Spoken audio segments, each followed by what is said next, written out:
Hi everyone welcome to my channel. ತಮ್ಮೆಲ್ಲರಿಗೂ ನಮ್ಮ ಚಾನಲ್ಗೆ ಸ್ವಾಗತವನ್ನು ಕೋರುತ್ತಾ ಇವತ್ತಿನ ವಿಡಿಯೋದಲ್ಲಿ ನಾನು 2025-26ನೇ ಸಾಲಿನ ವಿವಿಧ ಮೊರಾರ್ಜಿ ವಸತಿ ಶಾಲೆಗಳ ಪ್ರವೇಶಕ್ಕೆ ಸಂಬಂಧಪಟ್ಟಂತೆ ಇಲ್ಲಿ ಈಗಾಗಲೇ ತಮಗೂ ಗೊತ್ತಿರುವ ಹಾಗೆ ಇಲ್ಲಿ 3 ಸುತ್ತುಗಳ ಸೀಟು ಹಂಚಿಕೆ ಲಿಸ್ಟ್ ಹಾಗೂ ಕೌನ್ಸಿಲಿಂಗ್ ಈಗಾಗಲೇ ಪ್ರಕಟಗೊಂಡಿತ್ತು.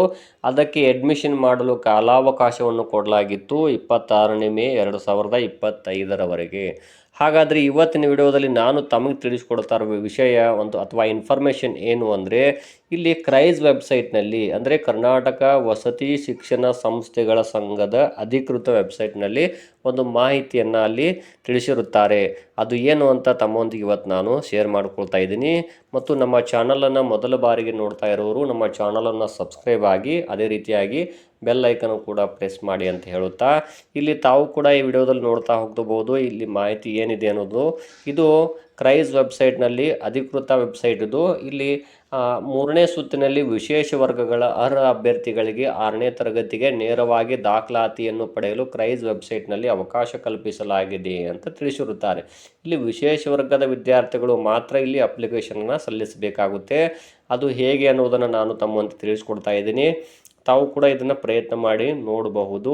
ಇಲ್ಲಿ ಕರ್ನಾಟಕ ವಸತಿ ಶಿಕ್ಷಣ ಸಂಸ್ಥೆಗಳ ಸಂಘ ಅಂತ ಇರುತ್ತೆ. ಇಲ್ಲಿ ಮೊರಾರ್ಜಿ ದೇಸಾಯಿ ಅಥವಾ ಕಿತ್ತೂರು ರಾಣಿ ಚೆನ್ನಮ್ಮ, ಅಟಲ್ ಬಿಹಾರಿ ವಾಜಪೇಯಿ ಈ ರೀತಿಯಾಗಿ ವಿವಿಧ 6ನೇ ತರಗತಿಗೆ ನೇರ ಪ್ರವೇಶಕ್ಕೆ ಅರ್ಜಿಯನ್ನು ಕೊಟ್ಟಿರ್ತಾರೆ. ಇಲ್ಲಿ ಇದು ಶುಲ್ಕರಹಿತ, ಸಂಪೂರ್ಣ ಉಚಿತ, ವಿಶೇಷ ವರ್ಗಗಳಿಗೆ ಮಾತ್ರ ಅಂತ ಕೊಟ್ಟಿದ್ದಾರೆ.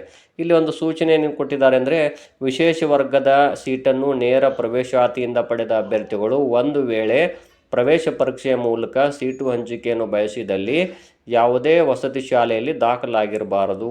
ಈಗಾಗಲೇ ದಾಖಲಾಗಿರುವ ಅಭ್ಯರ್ಥಿಗಳಿಗೆ ಕರ್ನಾಟಕ ಪರೀಕ್ಷಾ ಪ್ರಾಧಿಕಾರದ ಮೂಲಕ ಸೀಟನ್ನು ಮರು ಹಂಚಿಕೆ ಮಾಡಲಾಗುವುದಿಲ್ಲ ಅಂತ ತಿಳಿಸಿರುತ್ತಾರೆ.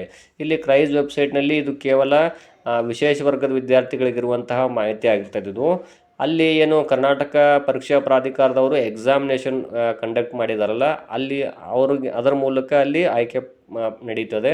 ಇಲ್ಲಿ ಡೈರೆಕ್ಟ್ ಅಡ್ಮಿಷನ್ ನಡೀತದೆ. ಈ ವೆಬ್ಸೈಟ್ನಲ್ಲಿ ತಾವು ಅಪ್ಲಿಕೇಶನ್ ಹಾಕ್ಬೋದು. ಹಾಗಾದರೆ ತಾವೇನು ಮಾಡ್ಬೋದು ಅಂದರೆ ಇಲ್ಲಿ ಒಂದು ಸಾರಿ ಪ್ರಯತ್ನಿಸಿ ನೋಡಿ. ಯಾಕಂದರೆ ಈಗಾಗಲೇ ನಾನು ಈ ವಿಶೇಷ ವರ್ಗದ ಮಕ್ಕಳಿಗೆ ಸಂಬಂಧಪಟ್ಟಂತೆ ಸಾಕಷ್ಟು ವಿಡಿಯೋಗಳ ಮೂಲಕ ತಿಳಿಸಿರುತ್ತೇನೆ. ಆದರೆ ಇದು ಅಪ್ಲಿಕೇಶನ್ ಈಗಾಗಲೇ ಸೀಟುಗಳು ಭರ್ತಿ ಆಗಿದ್ದಾವು ಎನ್ನುವಂಥ ಮಾಹಿತಿ ನನಗೆ ಬಂದಿತ್ತು. ನಾನು ಕೂಡ ಕನ್ಫರ್ಮ್ ಮಾಡಿದ್ದೆ. ಆದರೆ ಈಗ ಮತ್ತೆ ಈ ಆಪ್ಷನ್ ಅವರು ಬಿಟ್ಟಿರುತ್ತಾರೆ. ತಾವು ಒಂದು ಸಾರಿ ಚೆಕ್ ಮಾಡಿ ನೋಡ್ಬೋದು ತಮ್ಮ ವಿಶೇಷ ವರ್ಗ ಯಾವುದು ಬರುತ್ತೆ ಅವರು ಅಂತ ಹೇಳ್ತಾ ಇದ್ದೀನಿ.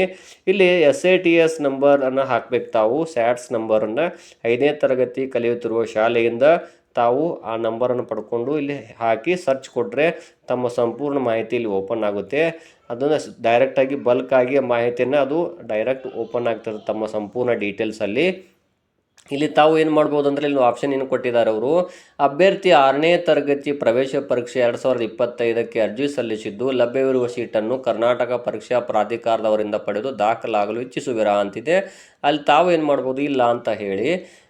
ಅದು ಇಲ್ಲ ಅಂದರೆ ಮಾತ್ರ ಇಲ್ಲಿ ಸಂಪೂರ್ಣ ಮಾಹಿತಿ ತಮಗೆ ಅಪ್ಲಿಕೇಶನ್ ಹಾಕ್ಲಿಕ್ಕೆ ಬರುತ್ತೆ. ಇನ್ನು ನೆಕ್ಸ್ಟು ಇಲ್ಲಿ ಅಭ್ಯರ್ಥಿಯು ನೇರ ದಾಖಲಾತಿಗೆ ಅರ್ಜಿ ಸಲ್ಲಿಸುವ ಸಂದರ್ಭದಲ್ಲಿ ಜಾತಿ ಮತ್ತು ಆದಾಯ ಪ್ರಮಾಣ ಪತ್ರ ವಿವರವನ್ನು ದಾಖಲಿಸದವರು ವಸತಿ ಶಾಲೆಗೆ ದಾಖಲಾಗುವ ಸಮಯದಲ್ಲಿ ತಪ್ಪದೇ ಅಗತ್ಯ ಪ್ರಮಾಣ ಪತ್ರವನ್ನು ಸಲ್ಲಿಸತಕ್ಕದ್ದು ಅಂತ ಕೊಟ್ಟಿದ್ದಾರೆ. ತಪ್ಪಿದ್ದಲ್ಲಿ ಅಂಥವರು ದಾಖಲಾತಿ ರದ್ದುಗೊಳಿಸಲಾಗುವುದು. ಇನ್ನು ಅಭ್ಯರ್ಥಿ ವಿಶೇಷ ವರ್ಗವನ್ನು ಆಯ್ಕೆ ಮಾಡಿ. ತಮ್ಮ ವಿಶೇಷ ವರ್ಗ ಯಾವುದಿರುತ್ತೋ ಅದನ್ನು ಆಯ್ಕೆ ಮಾಡಿ. ಇಲ್ಲಿ ಒಟ್ಟು 5 ವಿಶೇಷ ವರ್ಗದವರಿದ್ದಾರೆ.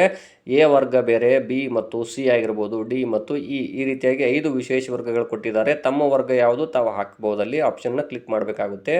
ಮತ್ತು ಇಲ್ಲಿ ಮೇಲ್ಕಂಡ ಎಲ್ಲ ವಿಶೇಷ ವರ್ಗದ ಅಡಿಯಲ್ಲಿ ಖಾಲಿ ಇರುವ ಸೀಟುಗಳನ್ನು ಒಟ್ಟಾರೆಯಾಗಿ ಪರಿಗಣಿಸಲಾಗಿದ್ದು ಆಯಾ ಪ್ರವರ್ಗಗಳ ಮೀಸಲಾತಿಗೆ ಅನುಗುಣವಾಗಿ ಸೀಟುಗಳ ಹಂಚಿಕೆಗೆ ಅವಕಾಶ ಕಲ್ಪಿಸಲಾಗಿದೆ ಅಂತ ಹೇಳಿದ್ದಾರೆ.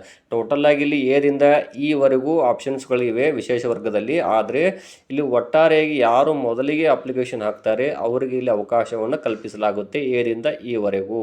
ಹಾಗಾಗಿ ಇಲ್ಲಿ ವಿಶೇಷ ವರ್ಗ ಅಂದ ಕೂಡಲೇ ಎಲ್ಲರಿಗೂ ಸಪರೇಟ್ ಮೀಸಲಾತಿ ಇಲ್ಲಿ ಇಲ್ಲ ಅನ್ನೋದನ್ನು ಅವರು ತಿಳಿಸಿರುತ್ತಾರೆ.